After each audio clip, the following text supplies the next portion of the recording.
सुप्रभात। मैं हूं जगेंद्र राणा। आपकी हमारी आध्यात्मिक चर्चा का विषय है चमत्कारिक शक्तियां। चमत्कारिक शक्तियां।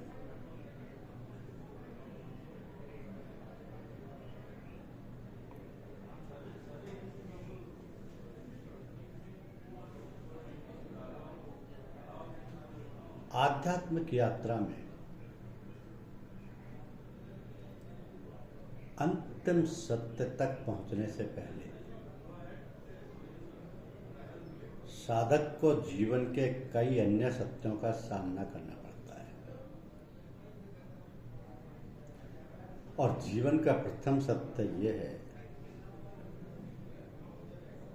कि तुम्हारा जीवन चिंताओं से भरा हुआ व तनावग्रस्त है। तुम्हारे मन को एक क्षण के लिए भी चैन नहीं, वो सदैव बेचैन व अशांति रहता है। धन दौलत समृद्धि नाम व ख्याति के होते हुए भी अंदर से तुम एक कमजोर व्यक्ति हो। एक अज्ञात असुरक्षा की भावना और मृत्यु का भय तुम्हें जीवन भर सताता रहता है। तो तमाम सांसारिक इच्छाओं को पूरा होने के बाद भी तुम अतृप्ति रहते हो। तो हमारा पहला कर्तव्य है कि जैसे भी हो मन को शांत करें। यदि मन एक जगह ठहर कर शांत हो जाए तो आगे की यात्रा बहुत आसान है। जीवन का दूसरा सत्य यह है कि इस सृष्टि में सब कुछ परिवर्तनशील व नाशवान है। कुछ भी यहां पर स्थायी नहीं। तुम्हारे नाते रिश्ते झूठे व स्वार्थ पर आधारित हैं। तुम एक मायावी संसार में जी रहे हो। जैसे तुम अपना कहते हो वो भी अंत समय में तुम्हारा साथ छोड़ देगा और तुम्हें खाली हाथ अकेले इस संसार से विदा होना पड़ेगा। इसलिए समय व्यर्थ ना गवाओ। एक ऐसे समर्थ गुरु की तलाश करो जो तुम्हारे मन को शांत कर तुम्हारा हृदय परिवर्तन कर सके और तुम्हें सत्य व माया के अंतर को समझा सके। हृदय में परमात्मा के लिए प्रेम व भक्ति का दीपक जलाओ। सब कुछ गौड़ है, अंत में उसके सिवा कुछ भी नहीं रह जाएगा। साधक केवल अपने ही प्रयत्नों से आध्यात्मिक यात्रा पूरी नहीं कर सकता है। उस परम चैतन्य सत्ता के ज्ञान में निहित आनंद को प्राप्त करने के लिए निज कृपा, ईश कृपा व गुरु कृपा तीनों की ही आवश्यकता होती है। इस मार्ग की ऊंची अवस्थाओं को प्राप्त करने के लिए गुरु के प्रति असीम प्रेम अपने हृदय में जागृत करना होगा। गुरु ही मनुष्य व ईश्वर के बीच की महत्वपूर्ण कड़ी है। तो सूफियों की शिक्षा पद्धति प्रेम पर आधारित है। साधना की प्रारंभिक अवस्थाओं में शिष्य गुरु को अपना मित्र या एक असाधारण गुण संपन्न व्यक्ति के रूप में देखता है। अंत में एक ऐसी स्थिति आती है जहां गुरु व ईश्वर का भेद मिट जाता है। तो आध्यात्म की दुनिया में प्रवेश के लिए पहली शर्त है गुरु में पूर्ण श्रद्धा व विश्वास। आत्म साक्षात्कार के मार्ग में अगर लेकिन व जल्दबाजी का कोई स्थान नहीं। अगर लेकिन व जल्दबाजी का कोई स्थान नहीं है। एक ही समय में साधक दो चीजें एक साथ नहीं पा सकते। संसार का भौतिक सुख व समृद्धि और शाश्वत आनंद।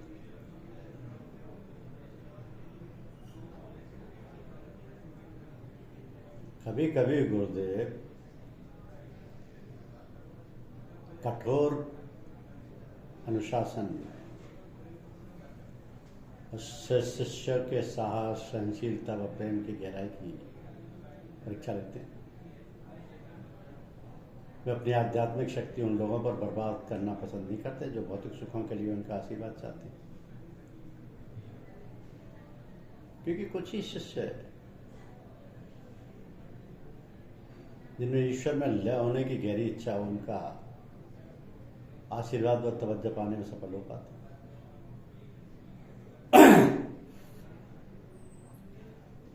तो सच्चा गुरु वही होता है जो शिष्य को अपने ही रूप में ढालने की क्षमता रखता है। ये शक्ति केवल ऊंचे दर्जे के संतों में ही होती है। यदि किसी में क्षमता नहीं है तो वह वास्तविक अर्थ में गुरु कहलाने का हकदार नहीं है। वह उपदेशक या प्रवचनकर्ता की श्रेणी में आता है। जब कोई समर्थ गुरु किसी शिष्य का उत्तरदायित्व लेता है तो उसे पूर्णता तक पहुंचाए बिना उसे चैन नहीं मिलेगा। गुरु की शारीरिक मृत्यु के बाद भी शिष्य से उनका संबंध नहीं टूटता है। भौतिक शरीर की मृत्यु के बाद गुरु सांसारिक बंधनों से आजाद हो जाते हैं, क्योंकि अब उनकी आत्मा परम चैतन्य सत्ता का भाग बन जाती है और पहले से कहीं ज्यादा प्रभावशाली ढंग से वो शिष्य की मदद कर सकते हैं। तो शिष्य इस आध्यात्मिक रहस्य को नहीं समझ पाता और प्राय गुरु की मृत्यु के बाद रुचि में कमी व ध्यान में कम आनंद मिलने की शिकायत करते हैं। गुरु एक शक्ति है, ना कि शरीर। इस मार्ग के साधकों को साधना के दौरान प्राय कुछ चमत्कारिक शक्तियां मिलती हैं,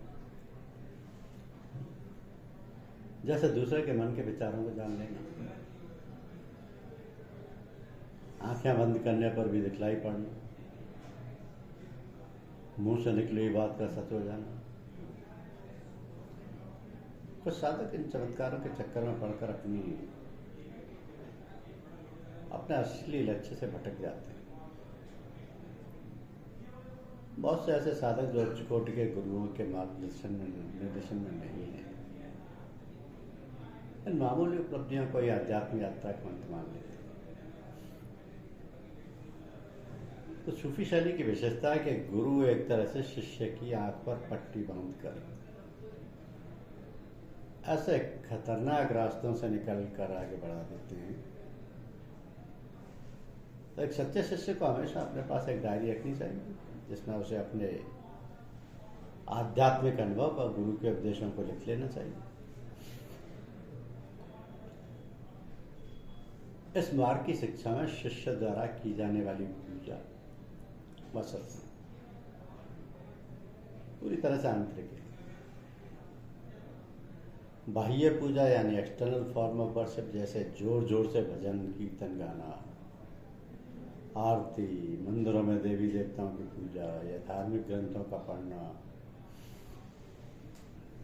आदि से इसका कोई संबंध नहीं है। बाह्य पूजा तुम्हें अध्यात्म के ऊंचे शिखरों तक नहीं ले जा सकती। अधिक से अधिक इसके द्वारा केवल अन्नमय कोश ही पार किया जा सकता है। आत्मा पर चढ़े अन्य आवरणों को नहीं भेजा जा सकता।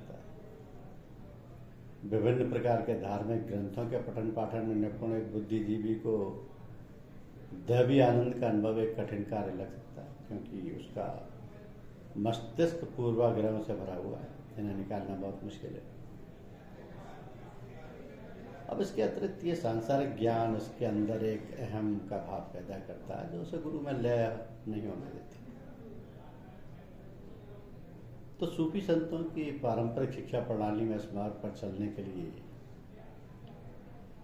सबसे पहले शिष्य को गुरु के माध्यम से जज्ब यानी ईश्वर प्रेम पैदा करना चाहिए। आंतरिक हृदय में ईश्वर प्रेम की आग ही शिष्य के सांसारिक संबंध व इच्छाओं को नष्ट करे। हृदय की पवित्रता यानी तस्फिया कल्ब के लिए जमीन तभी तैयार होती है जब सांसारिक इच्छाएं नष्ट हो जाए। एक पवित्र हृदय में ही ईश्वरीय ज्ञान उतरता है। महात्मा लोग जज यानी ईश्वर प्रेम और सलूक यानी ईश्वर ज्ञान को ही आध्यात्म मार्ग का आदि और अंत मानते हैं। जज व सलूक, ईश्वरीय प्रेम और ईश्वरीय ज्ञान, आदि और अंत। केवल कुछ चुने हुए व्यक्ति ही इन 2 मंजिलों तक पहुंच पाते हैं। इसके लिए सतगुरु यानी मुर्शिद कामिल के प्रति पूर्ण समर्पण निहायत जरूरी है। इस मार्ग के साधक के जीवन में बैत होना या गुरु से दीक्षा लेना ही सबसे महत्वपूर्ण घटना है। यही गुरु व शिष्य के बीच में आध्यात्मिक संबंध स्थापित करता है। बगैर सतगुरु के शिष्य इस मार्ग के खतरों से अपने आप को नहीं बचा सकता है। तो सतगुरु के मार्ग निर्देशन व उनकी कृपा से ही शिष्य बिना कठोर परिश्रम के ऊंची स्थितियों तक पहुंच पाता है। और सतगुरु की उपस्थिति ही शिष्य के हृदय में ईश्वर प्रेम पैदा करता है।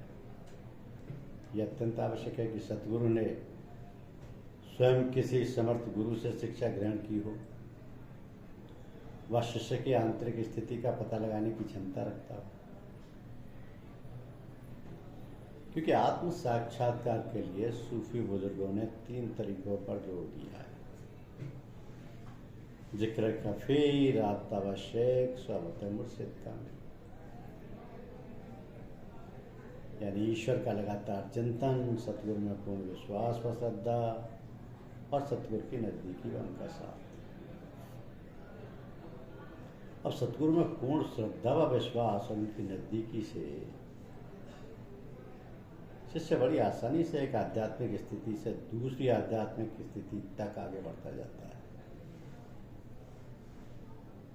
यही आगे चलकर पूर्ण समर्पण में सहायक होता है।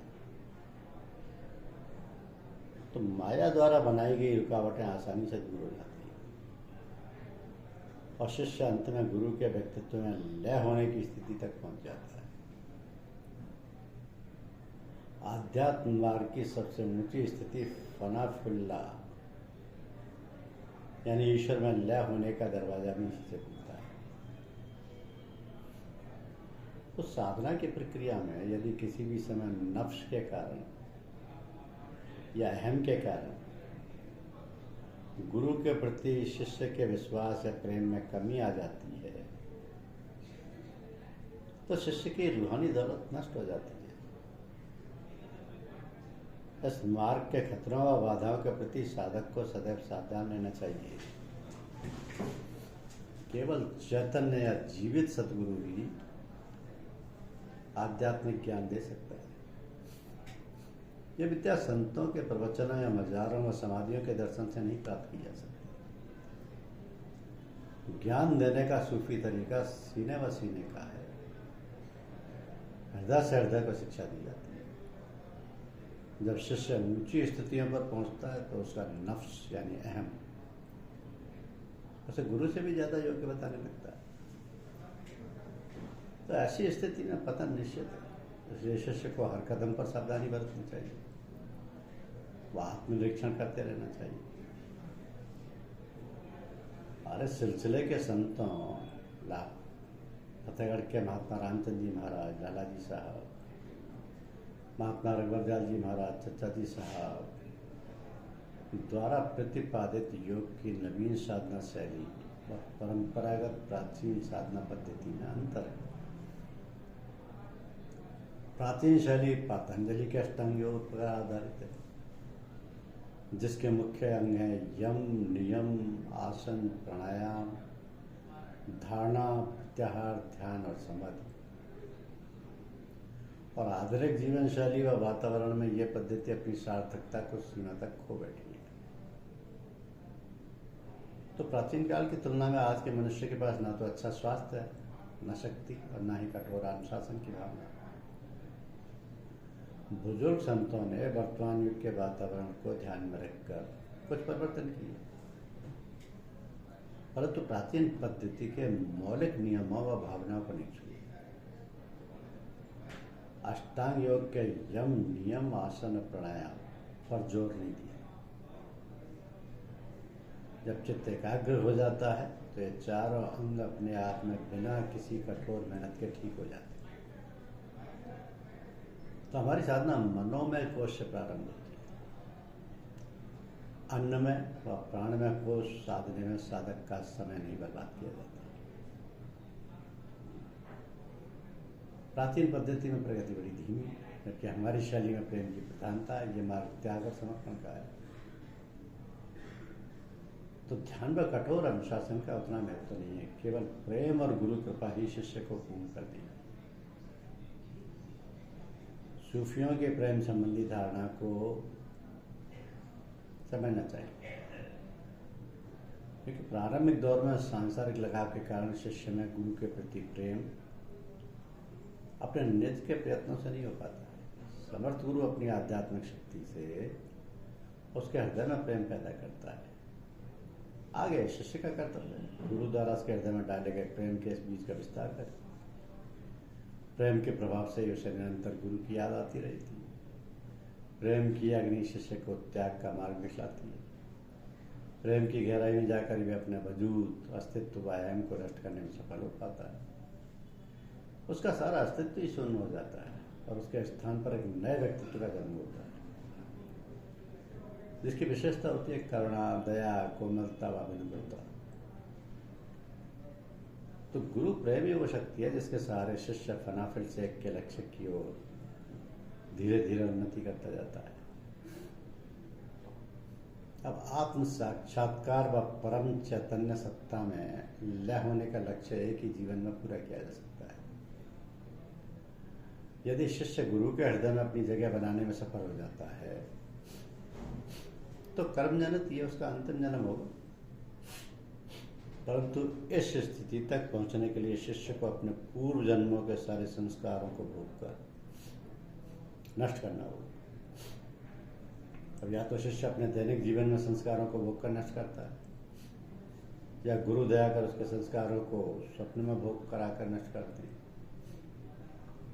तो स्वप्न में एक क्षण का भोगा गया दुख वास्तविक जीवन के 3 साल के दुखों के बराबर होता है। सतगुरु भोग की इस प्रक्रिया को जल्दी करा देता है। जब तक कर्म व संस्कारों का भोग पूरा नहीं होता है, शिष्य को बार बार जन्म लेना पड़ेगा। चेतना के उच्च स्तरों पर एक ऐसी स्थिति आती है जहाँ पूरी तरह विचार शून्यता हो जाती है, मस्तिष्क पूरी तरह से शांत हो जाता है, संकल्प विकल्प समाप्त हो जाते हैं।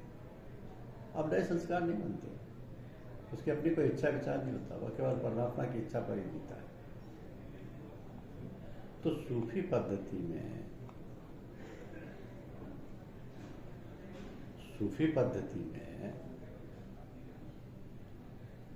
ये स्वाभाविक है। ऐसी धारणा या प्रार्थना का अपना अलग महत्व है। सूफी संत सदैव प्रार्थना में ही लीन रहती है। चिल्लाकर कहेगी प्रार्थना का कोई लाभ नहीं होता है। प्रार्थना चुपचाप हृदय से की जानी चाहिए। प्रार्थना का अर्थ ईश्वर से तादात्म्य में स्थापित करना। यदि प्रार्थना को तुम्हारे हृदय ने सुन लिया है तो समझो ईश्वर ने भी सुन लिया। सदैव परमात्मा को सुख व दुख में समान रूप से शुक्रिया अदा करो। जीवन में झेले गए दुख और मुसीबतें हृदय को पवित्र बनाने में सहायक होती हैं।